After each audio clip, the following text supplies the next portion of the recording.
Health plus programme 'ਚ ਤੁਹਾਡਾ ਸਭ ਦਾ ਸਵਾਗਤ ਹੈ। ਅੱਜ ਅਸੀਂ ਤੁਹਾਨੂੰ ਲੈ ਕੇ ਚੱਲ ਰਹੇ ਹਾਂ Mittal hitech dental clinic Jagraon. ਸਾਡੀ ਟੀਮ ਨੇ doctor Anil Mittal BDS MDS orthodontist ਨਾਲ ਗੱਲਬਾਤ ਕੀਤੀ, ਜੋ ਕਿ PGI ਰੋਹਤਕ ਤੋਂ ਗੋਲਡ ਮੈਡਲਿਸਟ ਨੇ। ਡਾਕਟਰ ਅਨਿਲ ਮਿੱਤਲ ਟੇਢੇ ਮੇਢੇ ਦੰਦਾਂ ਦੇ ਮਾਹਿਰ ਨੇ। ਸਾਡੀ ਟੀਮ ਨੇ ਇਹਨਾਂ ਨਾਲ ਗੱਲਬਾਤ ਕੀਤੀ ਤੇ ਇਹਨਾਂ ਦੇ ਕੋਲੋਂ ਡੈਂਟਲ ਪ੍ਰੋਬਲਮਸ ਦੇ ਕਾਰਨ ਤੇ ਨਿਵਾਰਨ ਬਾਰੇ ਜਾਣਿਆ। ਦਰਸ਼ਕੋ, ਹੈਲਥ ਪਲੱਸ ਪ੍ਰੋਗਰਾਮ ਦੇ ਵਿੱਚ ਤੁਹਾਡਾ ਸਵਾਗਤ ਹੈ। ਅੱਜ ਅਸੀਂ ਆਏ ਹਾਂ ਮਿੱਤਲ ਹਾਈਟੈਕ ਡੈਂਟਲ ਕਲੀਨਿਕ ਦੇ ਵਿੱਚ, ਜੋ ਕਿ ਜਗਰਾਵਾਂ ਵਿਖੇ ਆਪਣੇ ਸੇਵਾਵਾਂ ਦੇ ਰਿਹਾ। ਡਾਕਟਰ ਸਾਹਿਬ ਦਾ ਬਹੁਤ ਲੰਬਾ ਐਕਸਪੀਰੀਅੰਸ ਆ। PGI ਦੇ ਰੋਹਤਕ ਦੇ ਪਾਸ ਆਊਟ ਨੇ, ਉਸ ਤੋਂ ਬਾਅਦ MDS ਜੈਪੁਰ ਤੋਂ ਕਰਕੇ ਆਏ ਨੇ। ਡਾਕਟਰ ਸਾਹਿਬ, ਤੁਹਾਡਾ ਸਵਾਗਤ ਹੈ ਸਾਡੇ ਸਪੈਸ਼ਲ ਸ਼ੋਅ 'ਚ। Thank you. Doctor Sahib, Mittal hitech dental ਜਿਹੜਾ 10 ਸਾਲਾਂ ਦੇ ਲੰਬੇ ਤਜਰਬੇ ਤੋਂ ਬਾਅਦ ਦੇ ਵਿੱਚ ਹੁਣ ਜਗਰਾਵਾਂ ਵਿਖੇ ਆਪਾਂ ਦੇਖ ਰਹੇ ਹਾਂ ਕਿ ਸੇਵਾਵਾਂ ਆਪਣੀਆਂ ਇੱਥੇ ਸ਼ੁਰੂ ਕੀਤੀਆਂ। ਹਾਰਟ ਆਫ ਦੀ ਜਗਰਾਵਾਂ ਜਿੱਥੇ ਅੱਜ ਆਪਾਂ ਬੈਠੇ ਹਾਂ, ਕੀ ਕਹਿਣਾ ਚਾਹੋਗੇ ਕਿ ਜਦੋਂ ਤੁਸੀਂ ਪ੍ਰੈਕਟਿਸ ਸ਼ੁਰੂ ਕੀਤੀ ਉਸ ਟਾਈਮ ਤੇ ਡੈਂਟਲ प्रोसीजर्स ਤੇ ਅੱਜ ਦੇ डेंटल प्रोसीजर कितना फर्क है और क्या कहना चाहोगे? तब में और अब में तो बहुत ज़्यादा फ़र्क आ गया। अब ना, पहले इतनी टेक्निक्स नहीं थी, आज हमारे पास सारे अपडेटेड इक्विपमेंट्स हैं। हमारे पास अपडेटेड एक्सरे है, RCT की रूट कैनाल मतलब डेड करना जो लोग जानते हैं अपनी लैंग्वेज में, उसकी फैसिलिटीज़ भी बहुत ज़्यादा बढ़ गई है। हम सिंगल सिटिंग रूट कैनाल भी करते हैं। सारा कुछ आजकल बहुत अपग्रेडेड हो गया, फास्ट हो गया सारा। पहले में और अब में तो बहुत फ़र्क आ गया। और डॉक्टर साहब, इस हॉस्पिटल में जिसमें आप आजकल कॉस्मेटिक डेंटिस्ट्री को भी ज़्यादा बढ़ावा दे रहे हैं, और जो लोग सोना बनना चाहते हैं, टेढ़े मेढ़े दांत हैं, जैसे पहले टेढ़े मेढ़े दांत होते थे तो लोगों को बहुत ज़्यादा वो तारें पड़ती थी और वो भद्दा सा लगता था, लेकिन आजकल आपने उन चीज़ों को भी बहुत ज़्यादा जो है मॉडर्नाइज कर दिया। क्या कहना चाहिए? बिल्कुल मॉडर्नाइज तो हो गया है आजकल सारा सिस्टम। पहले वायरिंग सिर्फ बाहर ही लगती थी, अब दांत के अंदर लग के भी वायरिंग से ट्रीटमेंट हो जाता है। आजकल नई टेक्निक इनविजिलाइन चल रही है, जिसमें शीट्स बनती है प्लास्टिक की, वो हर वीक चेंज करनी पड़ती है। पेशेंट खुद भी चेंज कर सकता है उन्हें। पेशेंट को अगर बाहर जाना है, टाइम नहीं है, तो वो बना के दे देते हैं। पेशेंट वहाँ पे चेंज करके अपना ट्रीटमेंट खुद भी कर सकता है। आजकल फैसिलिटीज़ बहुत बढ़ गई है। पहले वायर सिर्फ बाहर लगती थी, बहुत ज़्यादा चीज़ें लगानी पड़ती थी। आजकल लेटेस्ट फैसिलिटी आने के बाद थोड़ी चीज़ें लगा के भी काम चल जाता है। और डॉक्टर, उस समय पर जैसे स्टार्टिंग हुई जब इन चीज़ों की, तो तब तो ये बहुत कॉस्ट कॉन्शियस था। आजकल ये जो प्रोसीजर्स हैं वो आम बंदे के भी जहन में आ गए हैं, आम बंदा भी उनको यूज़ कर सकता है। क्या कहना चाहेंगे कि उस समय के जो रेट्स थे बाहर की कंपनियों से लाना पड़ता था और वो बहुत ज़्यादा हैक्टिक रहता था, लेकिन अब हिंदुस्तान की कंपनियों ने ये चीज़ें हैं जो बनानी शुरू कर दी। क्या कहना चाहेंगे? आम पेशेंट अभी भी डर रहे हैं कि हम डॉक्टर्स के पास जाएंगे, जो हमारे गांव वाले लोग हैं। क्या कहना चाहोगे कि आजकल वो बात नहीं है? आजकल सिंपलिसिटी से जो नॉर्मेसी सी जो है इस चीज़ में भी आ गई। पहले जब पहली बार वायर आई थी 1923 में, तब गोल्ड की वायर लगती थी। उस समय सिर्फ रॉयल फैमिलीज में वायर्स लगती थी। दांत को सीधा करना है, अंदर करना है, तो सिर्फ रॉयल फैमिली अफोर्ड कर सकती थी। अब इतनी इंडियन कंपनी आ गई है, ब्रैकेट्स घर में ही बनने लगे हैं, इसलिए इनके रेट थोड़े गिर गए, कम हो गए रेट। अब नॉर्मल फैमिलीज भी अफोर्ड कर लेती हैं, ठीक है, क्योंकि हर किसी की जरूरत है। आजकल एस्थेटिक के बिना मैरिज ही नहीं होती। ये भी चीज़ है। आजकल लड़की है, दांत बाहर हैं, वैसे रिजेक्ट होती रहती है, उनको बहुत ज़्यादा नीड है। इस वजह से इंडियन कंपनीज आने से बहुत ज़्यादा रेट में फ़र्क आ गया है। अब हर कोई अफोर्ड कर सकता है। पहले मैं बताया सिर्फ गोल्ड की वायर्स बनती थी, धीरे धीरे मेटल की वायर्स बनने लगी हैं। अभी भी अगर USA की कंपनी का मटेरियल यूज करना हो तो रेट डबल हो जाते हैं इंडियन कंपनी के, और रिजल्ट बिल्कुल सेम है। रिजल्ट में कोई फर्क नहीं आता। वो करने के ऊपर है कि वायरिंग अगर स्पेशलिस्ट करेगा, जैसे मैं खुद ऑर्थोडोंटिस्ट हूँ, अगर मैं वायरिंग करूँगा तो रिजल्ट अच्छा आएंगे। आजकल BDS बच्चे नॉन स्पेशलाइज सीख के वायरिंग करते रहते हैं, उनके रिजल्ट आएंगे नहीं, चाहे वो USA की ब्रांड यूज करें चाहे इंडियन यूज करें। रिजल्ट तो स्किल तो एक स्पेशलिस्ट के अंदर ही होती है ना।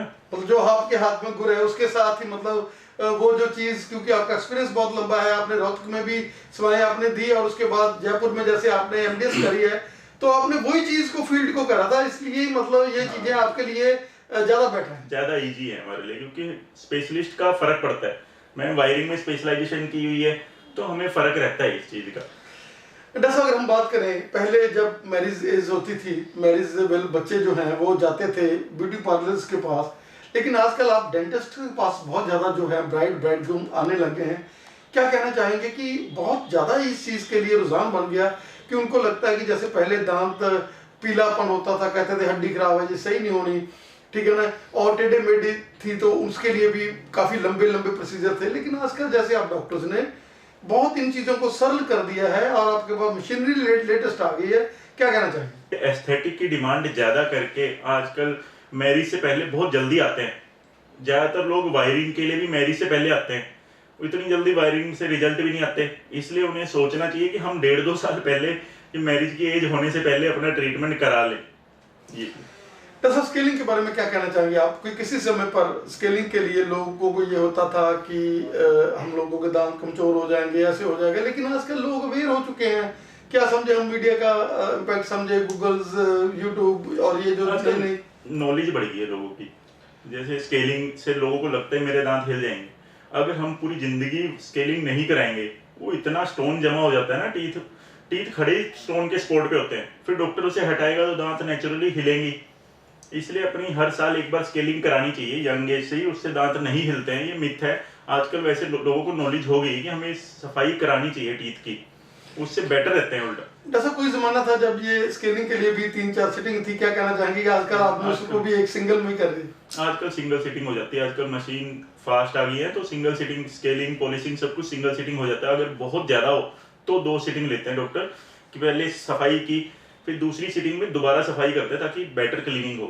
अगर नॉर्मल है तो सिंगल सिटिंग में हो जाता है। डॉक्टर साहब, मित्तल हाईटेक जो आपने यहाँ पर सेवाएं अपनी शुरू की है, क्या क्या फैसिलिटीज आप दे रहे हैं? क्या एक छत के नीचे हर चीज़ की, चाहे चाइल्ड डेंटिस्ट्री की हम बात कर लें, चाहे हम बड़ों की बात कर लें, चाहे हम इम्प्लांट्स की बात कर लें, चाहे हम वेनियर्स की बात कर लें, तो मतलब हर चीज़ यहाँ पर उपलब्ध है? हर चीज़ अवेलेबल है हमारे पास। हमारे पास स्केलिंग से लेके implants, orthodontic, wiring facilities, surgery हर टाइप की अवेलेबल है यहाँ पे, जो भी फैसिलिटी हो सकती है, क्योंकि स्पेशलाइज्ड फैसिलिटी सारी हमारे पास अवेलेबल हैं, क्योंकि हमारे यहाँ सिर्फ स्पेशलिस्ट काम करते हैं।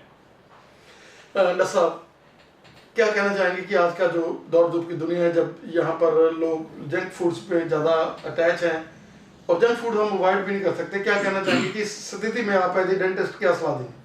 मैं यही कहूँगा, जंक फूड खाओ तभी हमारा काम चलेगा, बाकी अपना डेंटल ट्रीटमेंट रेगुलर चेकअप कराते रहो, क्योंकि कोई भी चीज़ ऐसे नुकसान नहीं करती अगर हम अपनी क्लीनिंग बेटर नहीं करेंगे।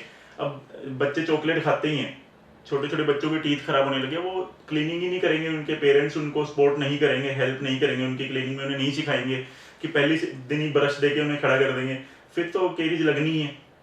क्योंकि हम भी खाते हैं जंक फूड, हर कोई खाता है, कोई ऐसा तो है नहीं, आजकल लाइफ ही यही हो गई है। इसलिए अपना डेंटल चेकअप हर साल एक बार कराओ, आपको बेटर गाइड मिलेगा। Prevention is better than cure, कुछ प्रिवेंटिव मेजर्स होते हैं वो बताएंगे, वो ज़्यादा बेटर है। और ब्रशिंग का कैसे आपके माइंड में कि कितने बार ब्रश बंदे को करना चाहिए? मैक्सिमम 2 टाइम्स बहुत है, इससे ज़्यादा करने की जरूरत नहीं है, उससे ज़्यादा करने पे दांत घिस जाते हैं। इसलिए रात को सोने से पहले ब्रश जरूर करो, उसके बाद कुछ मत खाओ, सुबह उठ के एक बार ब्रश करो, इतना बहुत है।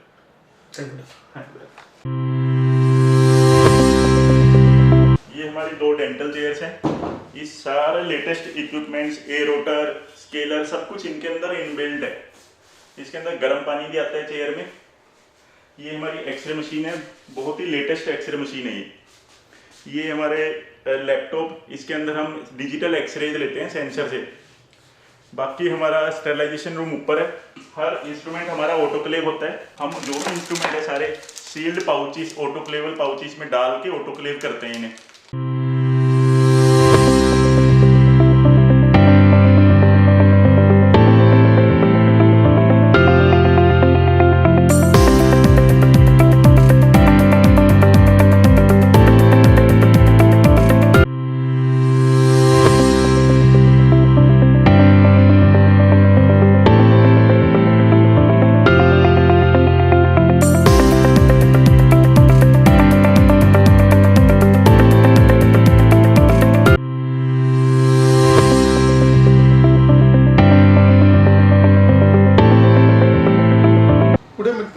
ਤੁਸੀਂ ਆਏ ਹੋ, ਕਿਦਾਂ ਦਾ ਐਕਸਪੀਰੀਅੰਸ ਆ ਤੁਹਾਡਾ ਇੱਥੇ, ਕੀ ਕਹਿਣਾ ਚਾਹੋਗੇ?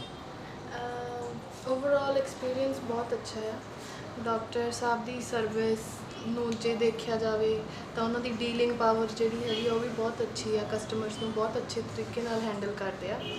ਐਂਡ ਬਾਕੀ ਜੇ ਆਪਾਂ ਦੇਖੀਏ ਉਹਨਾਂ ਦਾ ਟਰੀਟਮੈਂਟ ਨੂੰ ਲੈ ਕੇ ਤਾਂ ਟਰੀਟਮੈਂਟ ਵੀ ਉਹਨਾਂ ਦੀ ਬਹੁਤ ਅੱਛੀ ਹੈ। ਮਤਲਬ ਤੁਸੀਂ ਕੀ ਕਹਿਣਾ ਚਾਹੋਗੇ? ਇਹ ਬਹੁਤ ਸਾਡੇ ਰਿਸ਼ਤੇਦਾਰ ਵੀ ਇਹਨਾਂ ਤੋਂ ਕੰਮ ਕਰਾਉਂਦੇ ਆ ਤੇ ਅਸੀਂ ਵੀ ਖੁਦ ਇਹਨਾਂ ਤੋਂ ਅੱਗੇ ਤੱਕ ਚੇਨ ਬਣੀ ਜਾਂਦੀ ਹੈ। ਹਾਂਜੀ ਹਾਂਜੀ। ਭੈਣ ਜੀ ਕਿਦਾਂ ਦਾ ਤੁਹਾਡਾ ਐਕਸਪੀਰੀਅੰਸ ਹੈਗਾ ਡਾਕਟਰ ਮਿੱਤਲ ਦੇ ਨਾਲ?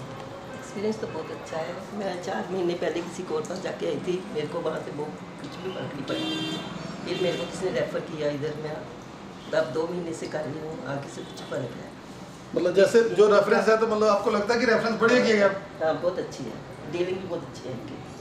मतलब कितना ਤੁਹਾਨੂੰ ਕਿਦਾਂ ਮਹਿਸੂਸ ਹੁੰਦਾ ਕਿਉਂਕਿ ਮਾਤਾ ਜੀ ਜਦੋਂ ਸਹੀ ਨੇ ਤੇ ਫਿਰ ਕਿਦਾਂ ਤੁਹਾਡਾ ਐਕਸਪੀਰੀਅंस? सर बिल्कुल, मतलब पेशेंट ही आपको सही बता सकता है कि है ना डॉक्टर की सर्विस कैसी है। जैसे मैंने 2-3 बार खुद उनके साथ आया हूँ, कंसल्ट किया है, तो वो अच्छे से आपकी बात सुनते हैं और प्रॉब्लम को समझते हैं और अकॉर्डिंगली आपको अच्छे से गाइड करते हैं कि ट्रीटमेंट के बाद भी आपको क्या चीज़ खानी है, क्या अवॉइड करनी है, क्या प्रिकॉशंस हैं। तो ओवरऑल मतलब ही इज़ वेरी गुड।